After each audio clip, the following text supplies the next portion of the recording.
Dad मेरी शादी करा दो। Good morning, have a nice day. Hello India, बड़ों को ढेर सारा प्रणाम, छोटों को ढेर सारा प्यार। और मेरे सारे सब्सक्राइबर कैसे हैं आप सबको ढेर सारा Ram Ram, Ganpati Bappa Morya. Welcome back to my YouTube channel Simi की डायरी में आप लोगों का ढेर सारा स्वागत है। दोस्तों, डैड मेरी शादी करा दो इस चैनल पे मेरा 3rd हिंदी नॉवेल है जो अभी चल रहा है और इसका 6 पार्ट्स मैं रख चुकी हूँ। आज 7वां एपिसोड में आप लोगों का तहे दिल से स्वागत करती हूँ। दोस्तों, अब तक आप लोगों ने देखा कि नवल की डेथ हो गई है और नवल के साथ 3 भूत और आ जाते हैं और ये चारों जो है सो एक पार्क में रह रहे हैं। नवल के पिताजी को भी इस बात की जानकारी हो जाती है, वो भी आते हैं और नवल से मिल के चले जाते हैं। नवल अपने पूरे तीनों जो नए दोस्त हैं उसके, मुन्ना, संजय और संजीव, तो इन तीनों में जो है सो अपने ही दोस्तों को ढूंढता है और बोलता है कि एक चंकी है, एक मोंटी है और एक बंटी है।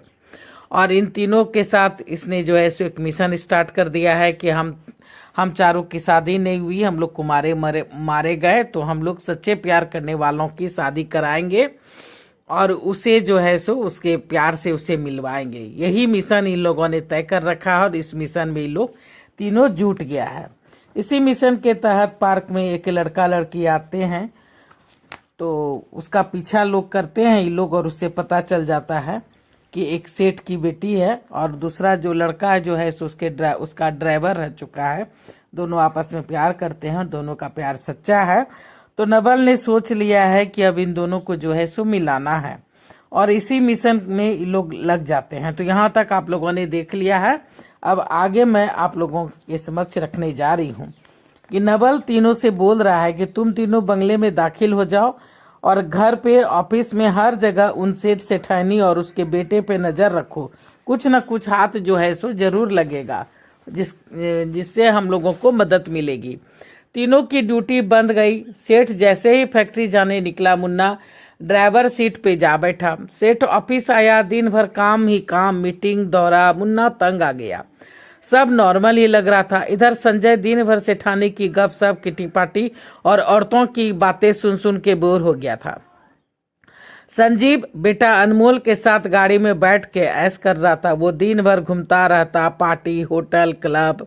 3 दिन तो ऐसे ही निकल गए। तीनों अपने अपने में व्यस्त थे। बस रानी ही गुमसुम अपने कमरे में पड़ी रहती थी, या तो फोन पे रोते रहती या कभी कभी टीवी देख लेती थी। चारों को कुछ भी समझ में नहीं आ रहा था। समय बीतता जा रहा था। मंगनी की तारीख नजदीक आ रही थी। चारों को अपना मिशन जो है सो फेल होता नजर आ रहा था कि चौथा दिन फिर से सबकी ड्यूटी बंद गई थी। मुन्ना सेठ के साथ ऑफिस पहुंच गया था। सेठ ने पूरा ऑफिस का मुआयना किया, फिर अपने कैबिन में आके लैपटॉप पे काम करने लगा। मुन्ना वहीं पड़े सोफे पे जो है सो जाकर लेट गया था। वहां जो सोफा लगा हुआ था उस पे जाके लेट गया था। तभी may I coming sir? Coming. Hi sir. Hi, सब ठीक ठाक? हाँ, अब मॉम अच्छी है। मैं तो बोर हो गया था तुम्हारे बिना। क्या कर रहे हो सर? सपना और रीटा भी तो है। हाँ यार, पर जो बात तुझमें है वो उसमें कहाँ है? मुन्ना अकबका गया। दोनों शुरू हो गए, चुम्मा चाटी शुरू कर दिया। फिर सेठ ने जूली को उठाकर सोफे पे पटक दिया। अरे सालों, रुक तो जाओ, मैं सोफे पर ही लेटा हूँ। मुन्ना कमरे से बाहर आ गया था। इधर नवल दिन भर रानी की देखभाल कर रहा था।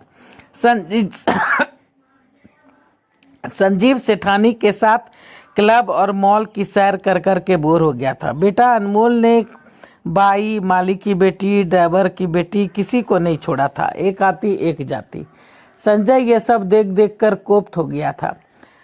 पार्क में चारों एक साथ जमा होते हैं और आपस में बातचीत कर रहे हैं। देखा, 1 सप्ताह लगा पर असलियत सामने आ गई। अब बाप बेटा को डराना है, उसे रास्ते पे लाना है, तब कहीं जाकर ये मंगनी रुकेगी। नवल बोलता है, पर मैंने अभी तक रानी से बातचीत ही नहीं की है। पर क्यों? अरे यार, डर लगता है, कहीं डर गई तू। ये लो। अरे हमने कौन सा प्रकट होकर के डरा के काम किया है? अरे सालों, तुमने अभी तक किया ही क्या है? बस नजर रखे हो कि दोनों बाप बेटा चरित्रहीन है। होटल में जाना, शराब पीना, पार्टी करना, कॉल गर्ल बुलाना, ये इन दोनों के शौक हैं। पर अब तो मेन काम शुरू होगा ना। उन्हें डराना है, उनके अवगुणों का फायदा उठाना है। अरे हाँ, तो ठीक है, पहले बाप से ही शुरू करते हैं। वैसे भी सेठ मान जाएगा तो बातें क्लियर हो ही जाएगी और आसान होगा मंगनी को तोड़ना। हाँ, पर मुझे तो रानी को समझाना होगा। दूसरे दिन, खाना खा लो बहन, 3 दिन से भूखी हो, यहाँ रख दो, जाओ यहाँ से। रानी ने बिना देखे ही जवाब दिया। तभी खाना उसके सामने आ गया। ये क्या है? भूत भूत? कौन हो? ये आकाश में थाली? डरो मत, मैं नवल हूँ। कौन नवल? तभी नवल प्रकट हो गया। रानी बेहद डर गई। डरो मत, हम भूत हैं, 4 दोस्त हैं। क्या 4 हो? बाकी कहाँ हैं? डरो नहीं, सभी अपने अपने काम पे लगे हैं। कैसा काम? कौन सा काम? तुम्हारी शादी करानी है ना राम से। क्या तुम लोग राम को जानते हो? हाँ, हम उसी पार्क में रहते हैं जहाँ तुम उस रात राम से मिलने आई थी। तभी से हम सब मिशन पे लगे हैं, तेरी शादी करवाने के मिशन पे। पर यह संभव कैसे होगा? वो बेहद गरीब है। डैड नहीं मानेंगे। मानेंगे, बस तुम देखती जाओ। पहले खाना खाओ। बिल्कुल कुम्हला गई हो, भूख नहीं लगी है? हाँ लगी है ना, बहुत भूख लगी है। तो लो खाओ। रानी गप गप खाने लगी। इधर रात के 12 बजे दोनों सेठ के साथ गाड़ी में थे। सेठ एक सुनसान सड़क पे, मतलब गाड़ी से आ रहे थे रोड पे, तो सेठ के साथ थे। सेठ अभी अभी एक पड़ोस के पास से होकर के घर आ रहा था। मुन्ना बोलता है कि चलो शुरू करते हैं। संजय बोलता है हाँ ठीक है। दोनों सेठ को तंग करने लगते हैं गाड़ी के अंदर। कभी शर्ट खींचते हैं तो कभी टाई, कभी मोबाइल। ये क्या हो रहा है? ड्राइवर साइड में गाड़ी को रोको ना, लगता है गाड़ी में कुछ गड़बड़ है। क्या हुआ सर? पता नहीं, लग रहा है गाड़ी में कुछ है, कोई है। कोई नहीं बात, कोई नहीं सर, आप ध्यान मत दीजिए, सुनसान रास्ता है, यहाँ रुकना ठीक नहीं है, दोनों तरफ कब्रिस्तान है, इसलिए थोड़ा सा ऐसे यहाँ पर होता रहता है। क्या मतलब? मतलब वही जो आप समझ रहे हो, हनुमान चालीसा पढ़ो। कोई हनुमान चालीसा काम नहीं आएगा सालों, मारो। तीनों मिलकर दोनों को मारने लगते हैं। भागो भागो, बचाओ बचाओ। पर ना ही गाड़ी का गेट खुल रहा था, ना ही कोई आ रहा था। तीनों मार मार के थक गए थे। तभी मुन्ना ने कहा, एक बात मनवानी है तुमसे। मुझसे?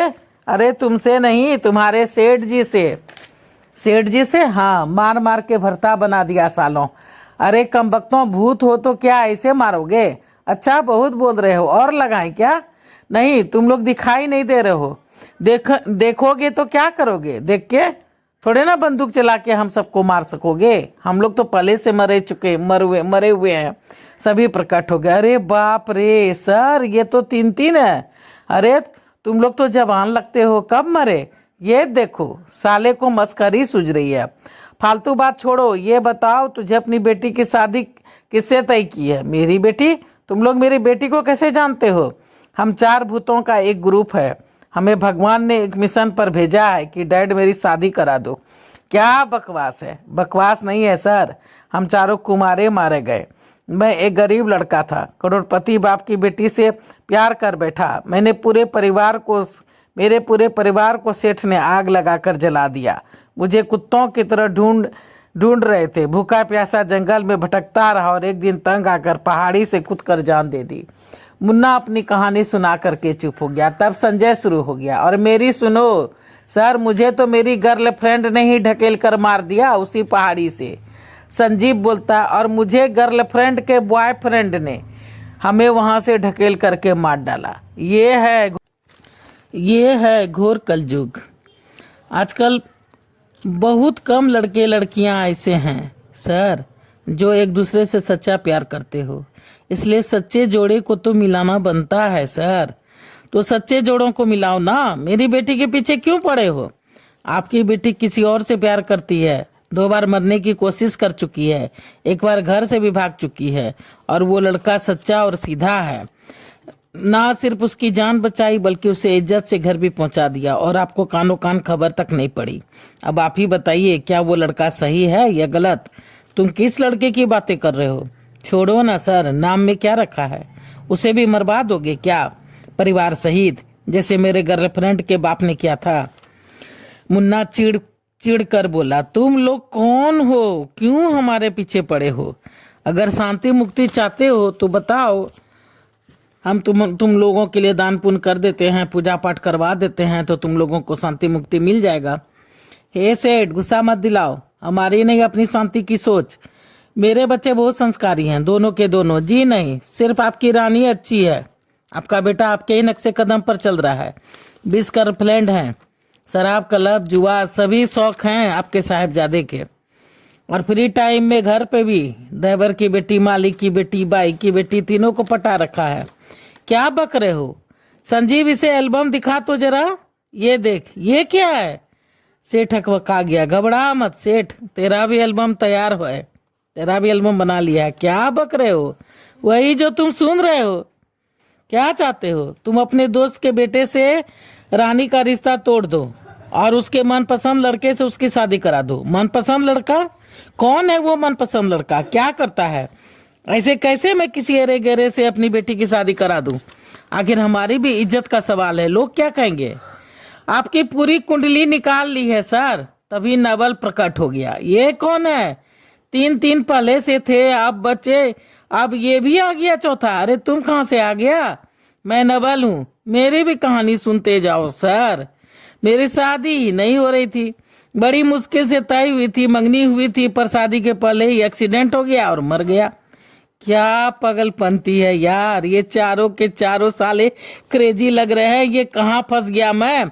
दीपक, ये सपना है या सच? कुछ समझ में आ रहा है तुमको कि सिर्फ हम ही देख रहे हैं, सुन रहे हैं?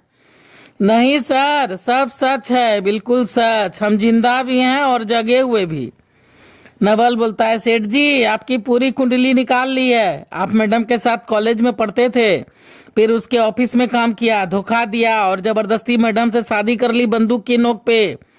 क्या आप बक रहे हो? ये सब कैसे जानते हो? हम आत्मा है सर, हर कुछ पता कर लेते हैं। आपने अपनी साली को प्रेग्नेंट कर दिया था और फिर सेठ जी ने जब आपत्ति दिखाई तो एक एक्सीडेंट में दोनों को मरवा दिया।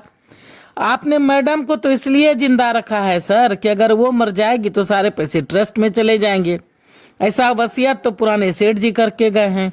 क्या ये भी पता कर लिए हो? जी हाँ, सब पता है। और एक बात और भी है, अगर आपके बच्चे यानी मैडम के बच्चे 25 वर्ष के हो जाएंगे तब प्रॉपर्टी उन दोनों के नाम हो जाएगी। आपका कुछ भी नहीं है। कहो तो बच्चों को बता दूं? वैसे भी तो मुझे तो लगता है कि 25 के तो दोनों हो ही गए होंगे या होने वाले होंगे। सटअप, डरा मत मुझे, डरना तो पड़ेगा सर। चलो हम लोग जल्दी फिर मिलेंगे सर। चारों निकल लेते हैं। पार्क में सभी पहुंच जाते हैं। दोस्तों, हमने ठीक तो किया ना? हाँ, बिल्कुल ठीक किया है। बुरे के साथ बुरा ही करना पड़ता है। वैसे भी हमारा मेन मकसद तो रानी की शादी राम से करवाना है। कहीं ये सेठ राम को ना मरवा दे। नहीं, ऐसा नहीं होगा। हमें राम के साथ रहना होगा। हाँ, तुम दोनों राम के इर्द गिर्द रहना, हम दोनों रानी के साथ उसके घर पे ही रहेंगे। मुन्ना और संजय राम के इर्द गिर्द रहने लगा था। नवल और संजीव ने कोठी में आके डेरा डाल दिया था। रानी की पूरी देखभाल ये दोनों कर रहे थे। कोठी में सेठ जी की गाड़ी आती है, अंदर आते ही बम की तरह फट पड़ता है। रानी, रानी।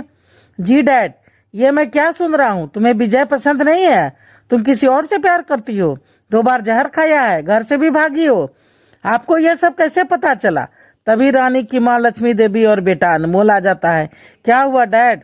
इसे पता नहीं किससे प्यार हो गया है, विजय से शादी नहीं करना चाहती है। और मजेदार बात यह है कि 4 भूत इसकी मदद कर रहे हैं। मुझे बेहद पिटा है चारों ने मिलकर। क्या? लक्ष्मी डर गई। भूत? ये क्या कर रहे हैं? अब हम क्या करेंगे? कौन है वो लड़का? जवाब क्यों नहीं देती? सेठ दामोदर चीख पड़ा। तभी फोन बज उठा। Hello hello Damodar. हाँ बोलो रमन। विजय को ये रिश्ता पसंद नहीं है यार, उसे कोई और पसंद है। सॉरी यार, ये आजकल के बच्चे पता नहीं किस ट्रैक पे जा रहे हैं, शादी नहीं करना चाहते। कोई बात नहीं। दामोदर ने राहत की सांस ली। यार माफ करना, इससे हमारे बिजनेस। दामोदर ने राहत की सांस ली। तो चलिए दोस्तों, मैं यहीं पे आज 7वां एपिसोड जो है सो खत्म करती हूँ। नॉवेल जो है सो थोड़ी छोटी है, तो 2-3 एपिसोड और बनेगी, उसके बाद खत्म हो जाएगी। तो देखिए आप लोगों को कैसा लगता है। अगला एपिसोड लेके जल्द ही फिर मैं आप लोगों की सेवा में हाजिर हो जाऊंगी। मैं तो समय पे वीडियो आप लोगों के समक्ष डाल देती हूँ, लेकिन डालने से कोई फायदा तो हो नहीं रहा है, सब्सक्राइबर तो मेरे बिल्कुल नहीं बढ़ रहे हैं। पता नहीं मेरे चैनल का क्या भविष्य है, कुछ होगा भी या नहीं।